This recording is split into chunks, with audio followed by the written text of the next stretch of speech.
The Ohio State Buckeyes finished last year on top of the college football world.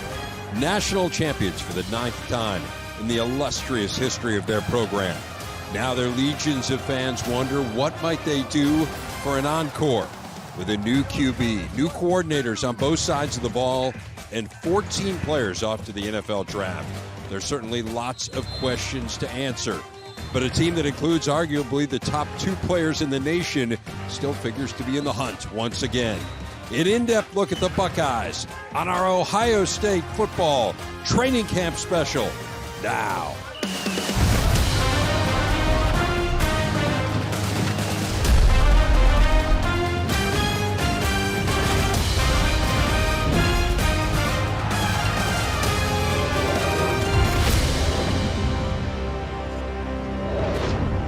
Seven months removed from winning the national championship, the Ohio State Buckeyes back at it on the practice field in Columbus as they get ready for the 2025 season, a season that begins with one of the marquee games of the college football season as they go head-to-head with the Texas Longhorns. Welcome inside the Woody Hayes Athletic Center amidst the many trophies here in Columbus. Dave Revsine, Howard Griffith, Gerry, DiNardo, and Jake Butt. They added another one this past year, and they begin the quest for yet another here this week. A different team, but a few different questions as well. You talk about quarterback, you talk about coordinators. Those things are changed. So we'll be anxious to see just the communication from the coordinators to the players on the field and how that's working out for them at this point. What has changed is the 12-team playoff, right? We'd come here for the last 19 years, and it was undefeated to get to the national championship game, and Ohio State always didn't have any room for error. Last year we found out you could lose 2 games and win the national championship. So I think nowadays football, opening up with Texas is a good idea, and as we've all said, we're not Ryan Day, is a good idea. They'll know where their young team is, whether they win or lose that first game. Yeah, Tom Brady would say a number of times, he said his favorite ring is the next ring. So yes, we're starting the quest, and really that quest started back in spring ball where this team made a conscious decision. They didn't want to be reminded too much of last year's teams. We talk about the new faces.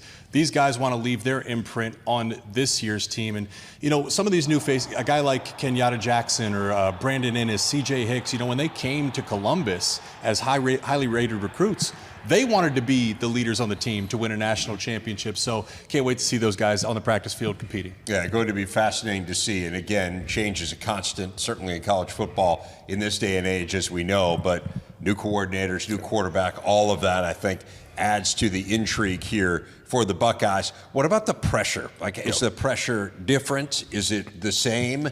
How does the pressure change having won one last year? Yeah, I don't think it changes. I don't think it changes at a place like Ohio State. When these guys are motivated, they're here to be in championship games. They're here to win multiple national championship games. So the mindset each and every year is to go out and try to win it all. And we know what the fan base is like. They want to make sure you win every game.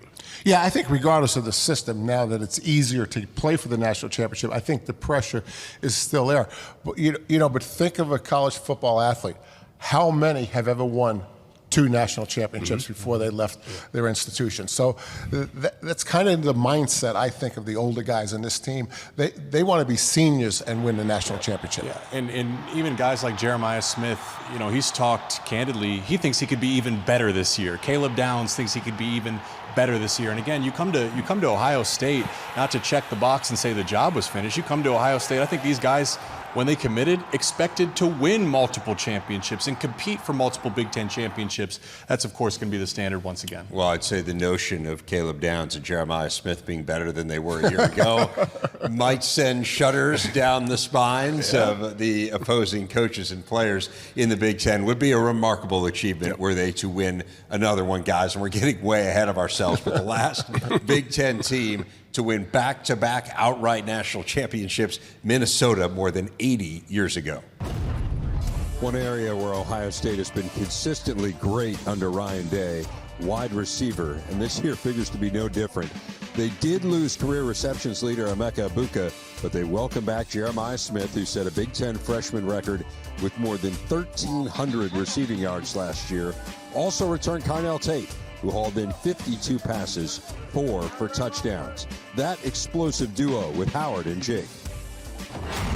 Here with the receivers, this is a really good group, Jake. So To say the least. It'd be interesting to get your thoughts about, where is this group at now with your coach and your offensive coordinator now? Has anything really changed from his role with you guys? Nothing's really changed from his role. He's still with us as much as he was before. He's just calling the play. That's the only thing that's changed. Like Carnell said, man, he's still with us. He just, offensive coordinator, but he's still in the room with us, still learning from him as well. So, How about with the quarterback battle? Obviously, those guys are splitting reps. What are maybe some of the challenges that come with that? And maybe you guys could tell us about the strengths of each guy. But it's like every quarterback battle. It's just hard to get a drive rolling when you got the constant quarterback switching, and it's been proven whenever there's two quarterbacks, it's hard to get the offensive rolling and stuff. So but they're both great quarterbacks, and it's just a matter of which one we're gonna choose. like Carnell said, when it's two quarterbacks, it's hard to get a drive going. But them guys just got there competing each and every day, so you can't blame them. They just out here competing. Talk about the battles that you guys have each and every day with the corners and the safeties. How does that get you guys better? Let's get us better for game days. Them guys come out here and compete every day, and we compete as well. So, we're just pushing on each other each and every day. Yeah, we got a little bit of it all. And as far in the DB room, we got the length, we got the speed, we got small guys that are more physical. So it prepares us for game day. I do want to ask you about the tight ends, because I look at your wide receiver room. Defenses are going to have to play split safety. You got a talented tight end group. What have you seen out of those guys? And Max Clare now coming on campus, what can he do to your offense? Max Clare, he could do a lot. You see how the things he did at Purdue last year. He definitely going to have a great season here, and can't wait to see how things play out this year. Yeah, Max definitely got juice. He can move. He's involved in the block game. We got other tight ends that they're going to have a bigger role this year, so I'm excited for him. Guys always talk about the big plays that you all make, but I'm interested in what drives you. What's each one of you? What's your why? You want to go first? My why is my family. I always want them to depend on me. I always want to make sure they're good, whether I'm here or whether I'm not. Like Carnell said, family, that's the biggest thing for me. That's the reason why I play this game, the reason why I go out each and every day, be my best. So, family for sure. How about when you study different NFL players? Who are some of the guys you like to study? What stands out about their game? And then, Carnell, if you could answer the same. I'm a big receiver, so I like guys like Julio, Calvin Johnson, and today's game, you got Justin Jefferson, Jamar Chase. So really them four guys, they all got juice and physical at the point of cat. Yeah, I like you said, Justin's a great guy, Jamar's a great guy. I like Calvin, really big stride length. So there's a lot of guys. Amon-Ra St. Brown, he's a good guy too. When you start thinking about what this offense needs to do to get back to the position you guys were in last year, who are some of the younger guys that are going to have to step up and help you guys out in your receiver room? You got Quincy Porter. You got, I'll say everybody, really, they all got to step up. It's not just one person. So all them guys got to come each and every day, each and every week, go out there and possibly play and get on the field. Yeah, like I said, a lot of receivers play every year, so it's just really the next man up. Whoever embraces that role, we're going to expect big things out of them. If you could talk about the mindset and the culture. I see you guys obviously coming off a national championship, but the level of competition out there today, it seems like you have something to prove, or you're playing like that. Can you talk about the mindset of the team at this point, Jeremiah? Yeah, everybody just hungry right now. last year team, they did what they did. It's a new team. Everybody got new roles, so we all just hungry to go out each and every day and every week, put on the show. Like we say, we're defending something. We got to go out there and put on our own show. We try to go chase a second championship for this team. Yeah, last year's last year. Yep. But what are some of the things you guys both learned from a leadership standpoint, maybe away from the field, to make the team better as well? Just got to be more vocal. You just got to know how to talk to guys, what way reaches the guys the best. Mm-hmm. Yeah, like Carnell said, got to be more of a vocal leader. That's something I've been working on a little bit this offseason. I'm not really a vocal guy, but I've been trying, so yeah, be more vocal. Yeah, I think you guys are doing an outstanding job. So we really appreciate taking time with us. Have a great year and stay healthy. Thank you. Appreciate you. Jeremiah Smith, touchdown, Ohio State. The legend grows. How many times is this kid going to do this year? Touchdown, Buckeyes. Carnell Tate. Got it down. Caleb Downs. Down goes Walsh. Sonny Styles. You better know that the best damn team in the land resides right here in Columbus. What an amazing year it was in Columbus. 14 wins, a national championship, adding to these amazing numbers for their head coach. 70 wins in 80 games now for Ryan Day. That is the highest win percentage for any coach this century. In fact, of all the coaches in the 155-year history of the sport that have coached at least 75 games, only Walter Camp, who helped invent the game, and Knute Rockne have higher win percentages all time. And Ryan Day joins me now. I mean, it's amazing to see those numbers. I feel like we lead in with some of them to this interview every single year. It's incredible what you've accomplished here, including a national championship a year ago. There were a lot of ups and downs along the way. What did you learn about yourself last year?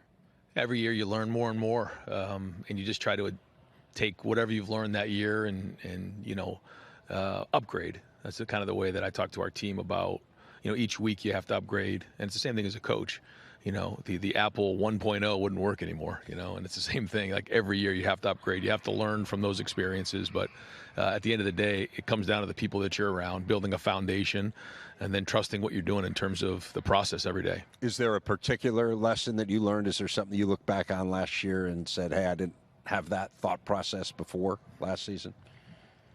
No, I mean, you never can predict the storms that are coming, but they're coming along the way, and you have to just build that foundation so that it can withstand the storms, and that's the work that we put in every day, and that's why this preseason is so important. Right, so you're building a foundation right now. You're doing it with a much younger team than a season ago. So how is it different when you have a young team in camp versus an experienced team? Yeah, every team is different. Every team has a different personality. Every team has a different group of leaders, different personnel groupings and different things. And so you got to put your guys in the best position to be successful. But ultimately, guys have to step into new roles. And that's the fun part of the journey, to see where this goes. I really like the competitiveness of this group. I like the edginess of this group. We just need to continue to work and grow and have a great preseason. And we certainly know, in this first game, we got a monster. So we have to make sure that every single day, every play, every meeting is on point going into this first game. And then as you go throughout the season, you just have to build and grow. And that's what's exciting about this group. But they're hungry and they want it. You mentioned the first game, and there's so many different scheduling philosophies, and you guys have gone about it in lots of different ways. But, I mean, opening up with what, at least in the coaches' poll, is a 1-2 game against Texas. What are the kind of pros and cons of starting the year with a game like that? Well, the first thing is your preparation starts really in June, July. You start, the workouts are different. The practices are different. You have to be so much ready for situations. You got to be ready for, you got to tackle well, you got to block well, you got to be clean in what you're doing. And so that's important.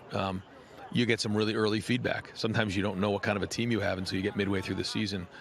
It still might be the case here, but certainly we'll get an idea because we're going against such a really good opponent here in week one. And so it makes for a different preseason, some feedback early, which will give us, a really good direction, in September on where we need to go and how we need to get better. So you've got some changes here on your staff, new offensive coordinator, new defensive coordinator. Let's talk about Brian first. And he was the coordinator a couple of years ago, but you were calling plays. Definitely a different setup this time. What's kind of your message to him as he goes into this for the second time? Well, he's been around here for a while, and so he knows what we're doing on offense, and this is the next logical progression for him. And he's got a good group of guys around him, and so it's my job to make sure that I just give him different things that through my experience on how to prepare. But really, a big part of it is, as is the organization of the day-to-day. The organization of practice, the organization of meetings, when we're watching the film, what are the corrections that are being made, making sure we put the guys in the right situation, being organized with the play call sheet so that the calls come in on time. Like, those are the biggest things. And I think everybody gets so bogged down with what the call is for that, certain situation and setting things up. That is important, don't get me wrong, but a big portion of it is your organization.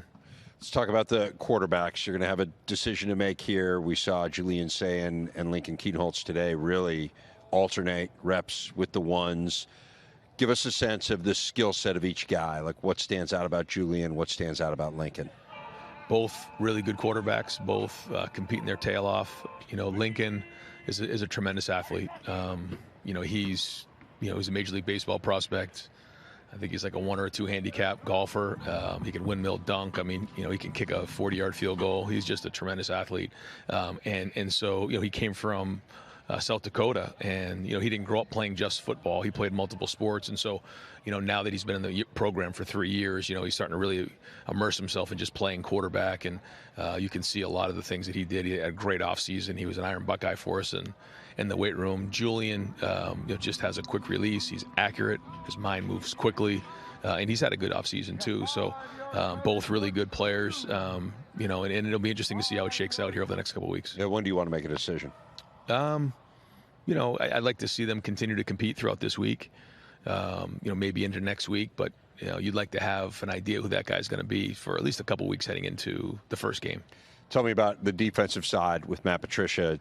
You had the best defense in the country last year statistically. Obviously, a lot of personnel turnover as well. How would you compare what he's doing schematically to what you guys did a season ago? Yeah, very similar. A lot of what we're doing last year is what we're doing this year. And maybe as the season goes on, things will change up a little bit. But I think the thing you recognize quickly with Matt is his personality and his intelligence, and all those guys working together. He's walked into a situation where there's 4 guys in that room. Typically, when you come in as a coordinator, you bring in your own guys. And these guys are all working together. There's zero ego in that room, and they're all the chemistry is excellent. So that's been good. He understands that it's a different group than what they had last year. Last year we had a really good players. You had all 4 front, guys up front. Right. You had Cody Simon, you had Jordan Hancock, you had Lathan Ransom, you had Denzel Burke. We were loaded in terms of senior leadership. Well, that's all turned over now, and so it's a different group of guys, but the expectation's still the same. I want to ask you this on the way out. You guys obviously won it all last year. You were the first team to go through this 12-team playoff. What, in your mind, is the ideal setup and format for the college football playoff? I think the more teams that get in, the better. I think it's good for the game. It's good for the growth of teams. I think as you're seeing rosters kind of turn over more and more in college football, you can grow as a team, and it'll allow us the opportunity to play some games like we're playing in this opening game, some big non-conference games. The more people that get in, and certainly the more I've gone on record to say I think the Big Ten deserves 4 qualifying spots, in the playoffs, and when that happens, it allows us to play some of those games. It allows us to grow as a team. So I'm in favor of the more teams in, the better. Always a pleasure. Thanks, Coach. Appreciate it. All right, man, you got it. Back in Columbus, while Ohio State doesn't have much in terms of quantity when it comes to returning starters on defense, the quality's off the charts. Sonny Styles had 100 tackles last year. He's on a number of preseason All-American lists. Davison Igbinosun led the national champs with 9 PBUs last year. And then there's Caleb Downs, who may just be the best defensive player in the nation. Downs and Kenyatta Jackson with Jake and Howard. Guys, tell me, what is the difference, I guess, from a philosophy standpoint from last year to this year as far as the defense is concerned? I would say a lot of the same things. Defense is usually just defense. We're going to have people playing different gaps. We're going to have people in different positions, and it'll give everybody an opportunity to make plays in new places. But I feel like you got to make plays no matter what the system is. So. Yeah, just to add on what he said, pretty much the team from last year was, obviously older. But this team right here is young, group of guys, like you said, defense is defense at the end of the day. But, we have the talent, we have the, the mature, mindset. So pretty much it. Yeah. One difference is the personnel. It's a brand new starting unit up front. So tell us what you guys have up front. We have like I said, a good group of guys. You have myself, Bo Atkinson, Caden Curry, CJ Hicks, Caden McDonald, Edric Houston, and the list go on and on and on. We have a good group of guys, mature, that's ready to do dirty work, and, we love this defense so far. Some of the things that happened last year was a lot of leadership, and you lose some of that. What are some of the things you guys were able to glean from the guys from last year that you're able to move forward with this year? Really, I feel like in absence, you recognize what you lost.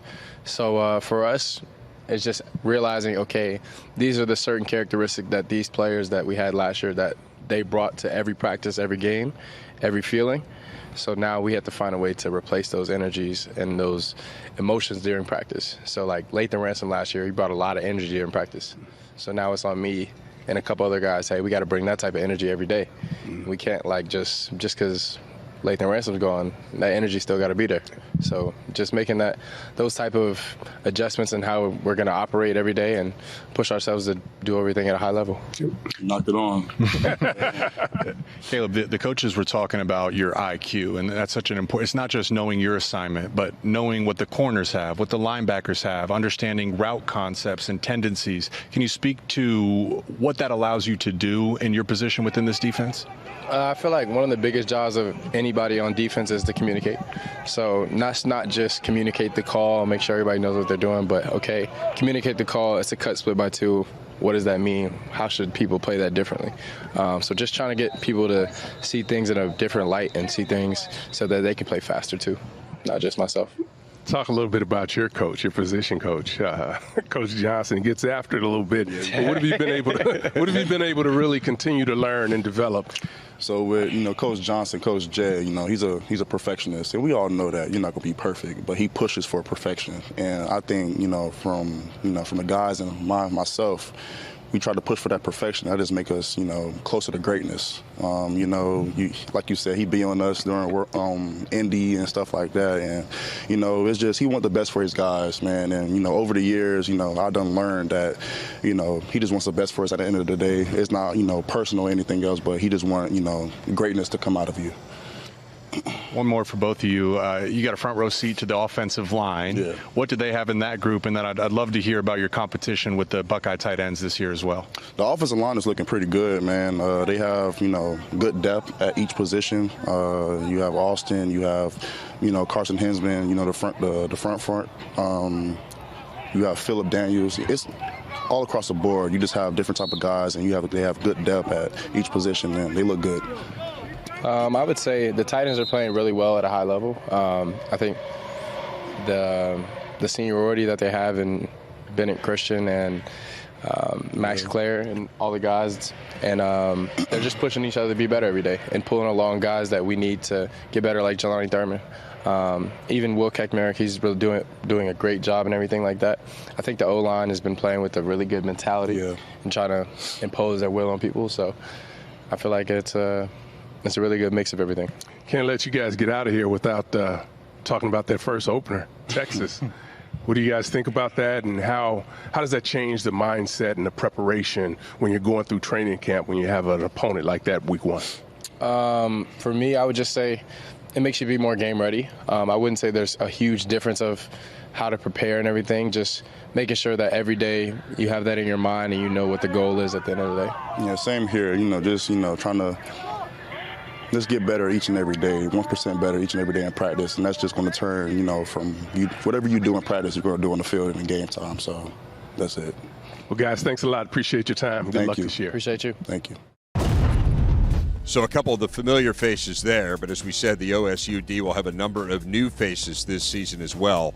On the D line, Bo Atkinson comes over from North Carolina. Logan George was at Idaho State. As always, they have recruited well, including the nation's top cornerback prospect in Devin Sanchez. And there's a new voice at the front of the meeting room as well, with Jim Knowles off to Penn State. 3-time Super Bowl champ Matt Patricia takes over as defensive coordinator. Let's start there with the new defensive coordinator. And Gerry, you've had a chance to visit with Matt Patricia. We all watched him run this practice on the defensive side today. What did you see? It's interesting. You talk to someone who hasn't been in college football for a long time like Matt, and he's the defensive coordinator, and you have this idea that, he's a pro guy and he's clinical and this, that. He's as enthusiastic as any defensive coordinator I've been around. And I think that's really, really important, that a guy can come from the NFL and have that kind of enthusiasm. He's a little bit in the same boat as Brian Hartline on offense. He's got a defense that's being rebuilt, not probably as strong as they were a year ago. This time, I asked him about the differences between the NFL and the college game, and we've heard this before from other coaches. He says it's not really all that much difference nowadays. Well, especially here at Ohio State, because that's NFL players all over the field. And, a few things stood out to me. I go back to my days because we talk about the new faces, and when I'd play Ohio State, Joey Bosa would leave the field and in comes someone else turns out that guy was a future NFL player. That's the way I look at this defense. These are new names that are getting starting roles that you can just physically see there's a reason here at Ohio State. I think the linebacker group, Sonny Styles and Arvell Reese, I won't say the greatest, though they have great potential.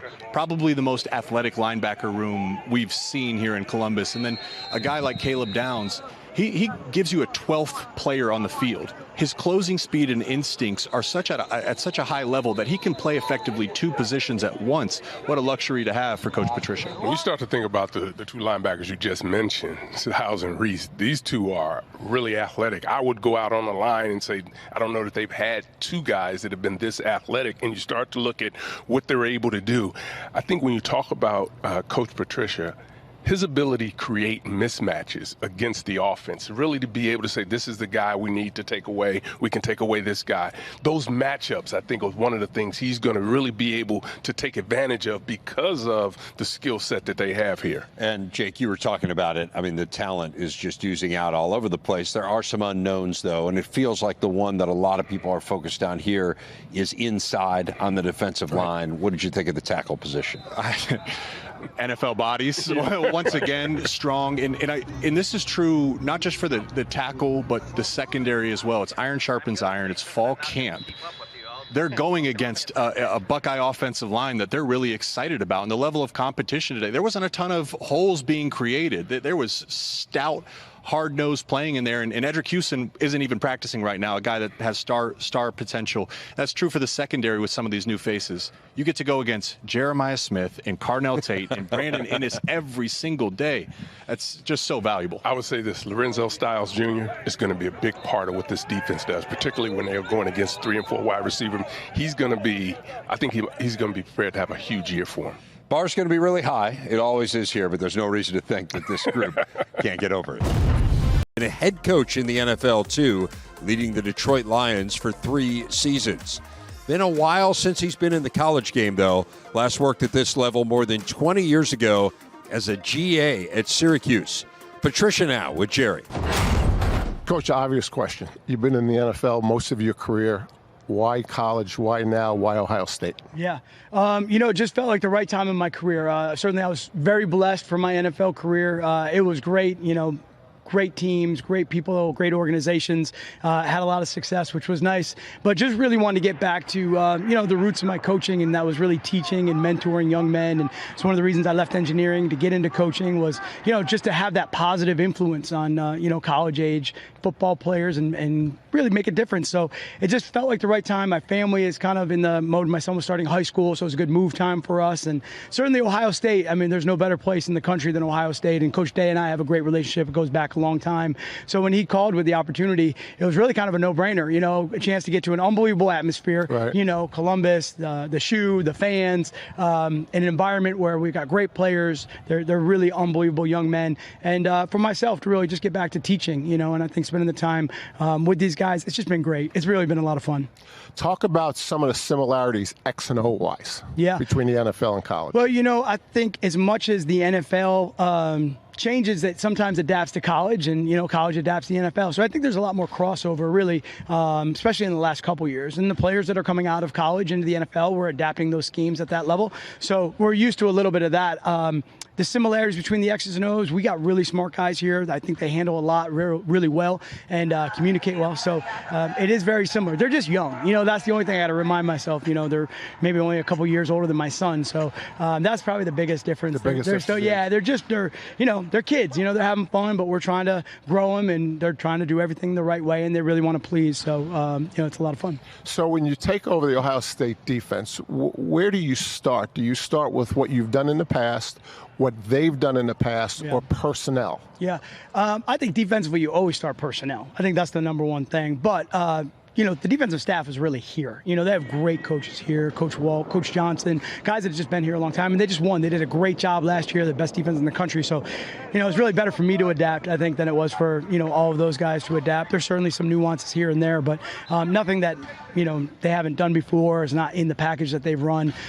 So for me, it was kind of just making sure I do a really good job of learning the system, understanding the strength of the players, and then trying to put the players in the right position. I think that's the biggest thing that, defensive guys really try to do is let your players go out and play. Right. Strength of the defense so far? That's a great question. Into camp at this point, I've seen improvement in all levels, really, all different areas. Certainly, I think you start with our veteran players, the guys that have been on the field. We got a lot of young guys that haven't played a lot of game reps before, but Caleb Downs, obviously, Sonny Styles, IGB, Jermaine outside. So the secondary linebacker communication, I feel like that's the strongest right now because those guys have actually played in a game together more. But I feel like the front, KJ and Caden, those guys are coming along really well, along with the inside guys. So it's blending, but right now I'd start with those guys with the experience. Because you're opening up with Texas, does it speed up your preparation? Do you want to get into the game plan sooner?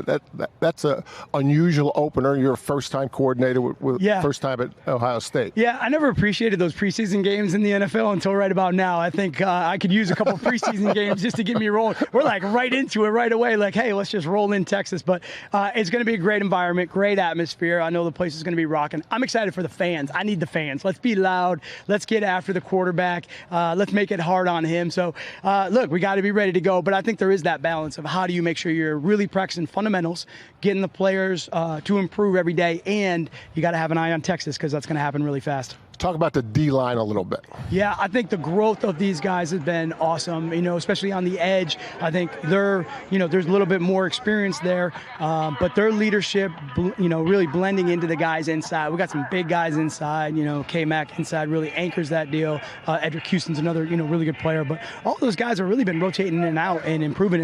And some days there's really good improvement. Some days, we gotta push a little bit, but I think that's the area that's really grown. If you take it from the spring to where we are now, you can really see where those guys are really just maturing and getting better with the techniques. But those edge guys are really good. I think they played a little bit. They got a little bit more experience, and that's kind of blending down to the guys inside.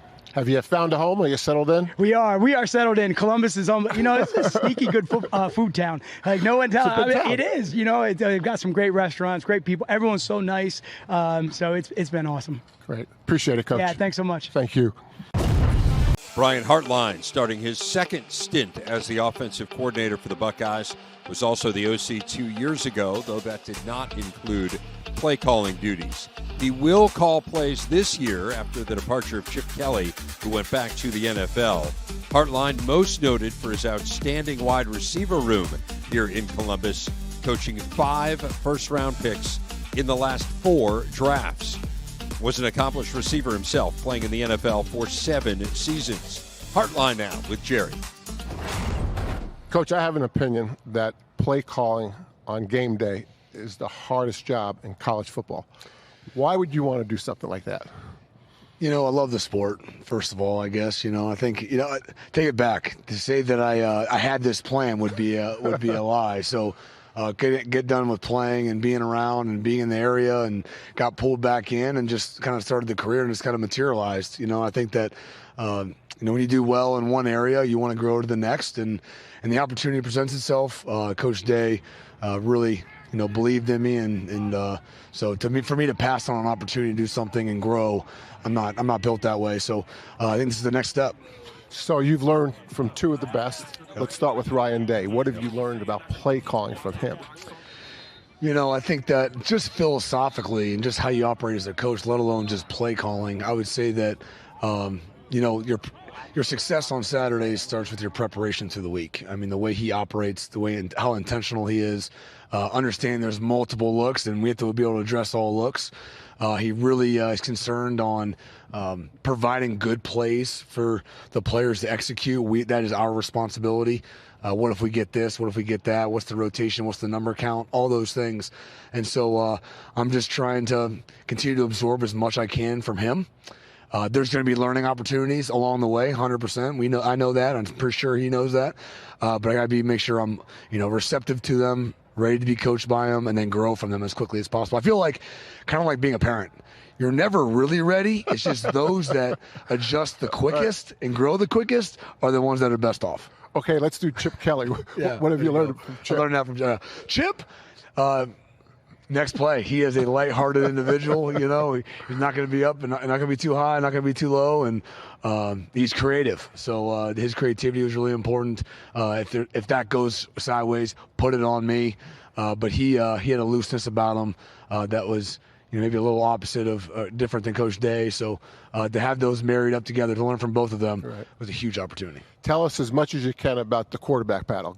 Take one at a time. Yeah, I mean, I think one, it's a true battle, and to have that opportunity for one to make the other one better. I mean, as you know, like, competition can breed the best out of individuals, and if you really have a room or a position like that, it really allows you to maximize the individual. So good for the team, frankly. And the guys are competing prep-wise, on the field, in the weight room. They're doing a phenomenal job, and they are pushing each other. So I think the benefit is the team going to have the best version of one of those guys. And I'm not saying they both don't play. I mean, Coach Day and I have talked a little bit about that. Ultimately, it's going to be a conversation, but they're both doing a really good job. You're doing something really unique with the offensive line. It's almost like you have 3 coaches. So it's one coach for like every 2 players. How'd that come about? Yeah, I mean, when it came to resources, and we just wanted to have honest conversations of where we thought the resources could be best utilized. Felt like our staff was built like we're pretty skill empowered. We're in a good skill spot. But I thought it was being a great opportunity with a bunch of great players to just really invest in that interior front and interior line and get as many minds in there with the right roles as possible, right? I mean, Coach Tyler Bowens really took charge of that, and they're all speaking the same language. There's no confusion, but there is constant feedback on every single play, and they're a great blend. The first game you're going to call is against Texas. That's not usually the first time play calling. How does that game open up? Do anything for your camp? I think when you come out, first game and you have, the spotlight that it's going to be on that game, it's pretty awesome for prep. I think that, sometimes when you look ahead, as you shouldn't, and you realize, I kind of have some warm-up opportunities, that could probably change your mindset. I think mindset always dictates action. Like, you put it on the line, it's going to have a different response. So we have a very clean opportunity to communicate that there's a lot on the line week 1, and the guys are excited about it. Great. Appreciate it, Coach. Thank you. A lot of focus around that QB battle. A couple of inexperienced but talented players looking to succeed. Will Howard. Julian Sayin was the top QB recruit nationally last year through 12 passes in limited duty. He's competing with Lincoln Kienholz, who has played in 3 career games, including a start in the Cotton Bowl 2 seasons ago. Between them, they have thrown 34 career passes. So, fellas, let's start there with the quarterback position. It is clearly a battle here in camp. I mean, sometimes we've come to camps where they haven't named a quarterback, and you say, well, it's pretty obvious who it's going to be. I wouldn't say it's obvious who it's going to be. Based on what we saw today, the reps were split pretty evenly. They're very different quarterbacks. Julian Sayin is more of a pure passer. Lincoln Kienholz, a great athlete and likes to run it. What did you think of what you saw between those two? It is absolutely a battle, a true battle. And you think about, as you just mentioned, just the differences between these 2 quarterbacks. One being a thrower, one can throw, and also had that dimension of being able to use his legs. That can give this offense really a true weapon at that position. But I think this is a battle that's going to continue to move forward and could also go into the season. Yeah, hard to tell in one day. I think one of the things that complicates it is they're, as you described, Rev, they have different styles. And when you have a quarterback battle, it has different styles. There's a sense of urgency because you want to start your game plan. When your game plan involves Texas, you really have a sense of urgency. So obviously they're going to figure out, one practice, I certainly couldn't tell. Yeah, well, it's also a challenge for Texas to have to game plan, understanding the different styles, because just my observation, they do the read option drills. Julian didn't pull it. Lincoln did. And when Lincoln did pull it, man, he is a phenomenal athlete. The good thing here in Columbus is just I don't think there's a school or offense better equipped to service their quarterbacks than Ohio State. The skill positions, it's an NFL skill position team, and as you put the pieces of the puzzle together, with these wide receivers, teams have to play split safety. They need to help their corners. Ohio State's tight ends, that's NFL tight ends. They're going to beat the linebackers, so really the quarterback is just about identifying the weakness because they have the guys on the field to exploit that weakness. A lot of returning talent, as you mentioned, at wide receiver, to say the least, including arguably the best player in the country in Jeremiah Smith. I know you like Max Clare, who they brought in at tight end. Again, the place is dripping with talent, as it always is. They do have a lot of pieces that are going to be new, and running back is one of those spots. So what did you think of this group, given everything they lost from a year ago? Yeah, a lot of talent they lost. Obviously, production is part of that as well. But this is a group who they've done an unbelievable job of recruiting at Ohio State, particularly in the running back room. And I know they don't get as much credit as obviously the receivers get, but this is a talented group. And it really, I think, will come down to who's really got the hot hand, because they have some guys in there that can definitely lead this program. Yeah, I think the other group that you have to consider is the offensive line. You know, they were banged up last year. I mean, they had guys playing 2 and 3 positions during the year, and they did a great job with it.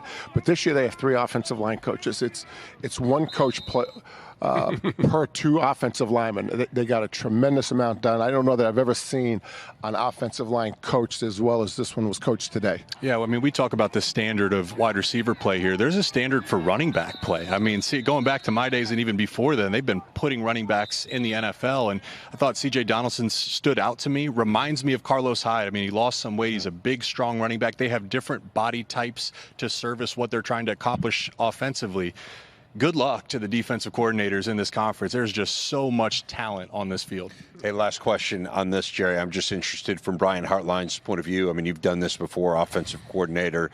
He's calling plays. We know what kind of success they had with Chip Kelly last year. It didn't go as well with Brian, although he wasn't the play caller a couple of years ago. But how much pressure is on him to figure all this out? Well, again, I think there's tremendous pressure. And I say this all the time. The hardest job in college football is calling the plays on game day. I really believe that.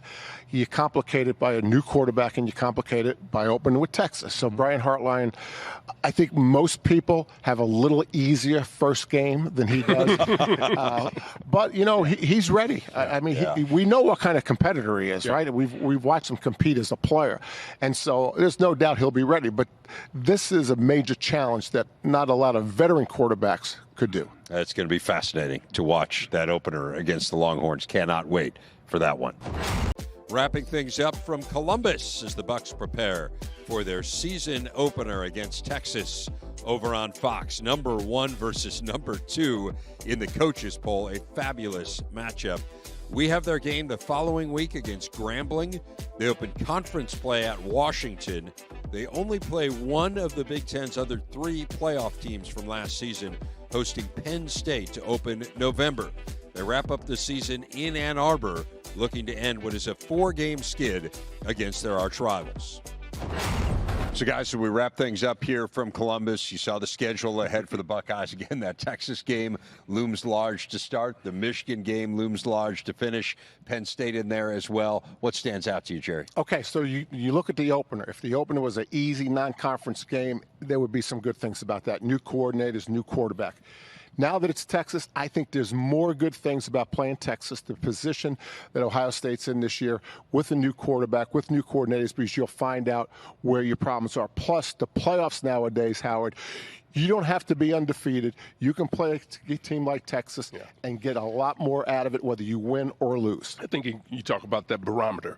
Where are you as a program and as a team? Where are you with your quarterback situation? So many things could be answered in that game. It's great for Ohio State that this game is at home, but it's an opportunity to really find out exactly who you are going to be. But as you mentioned, they won't be penalized for playing a game like that. Yeah, I mean, my message to the Buckeye fans is I would have zero concerns. This program is in such a healthy place. And I just think about where Ryan Day has Ohio State, and we like to compare things in our industry. I kept having the thought, I'm like, this reminds me of the Nick Saban Alabama teams where they were constantly competing for a national championship. And here's the reason why. They got this young talent. Here's Mylan Graham, a young wide receiver, and I'm seeing him compete against Caleb Downs. Think about what that does for some of these young 5-stars. Devin Sanchez, a 5-star corner, gets to go against Jeremiah Smith and Carnell Tate every day. That's how you reload. That's how you build depth. That's how you consistently compete for titles every single year. Ryan Day has this program in a great place, not just this year, but going forward. Right. There are question marks all over the place. There are always going to be, because that's what this team is. You have 14 players picked to the NFL draft, but those 14 players weren't anomalies. I mean, that's what this program is. Yeah, no doubt. And they played Texas not too long ago. And so the players on the Ohio State team know they don't need to be convinced by Ryan Day or their position coach that this is going to be a really tough game. I would say this. In the day and age of where we are now in college football, when we look at the playoffs, you need to have a deep roster.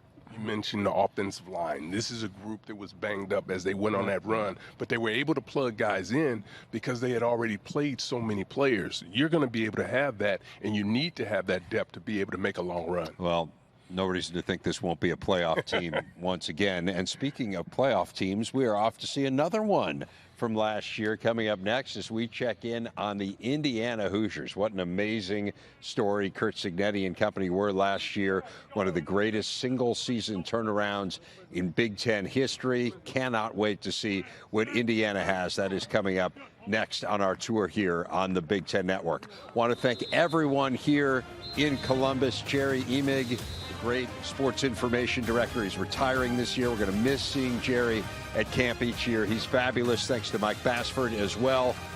Great to have you with us here in Columbus. We'll see you from Bloomington.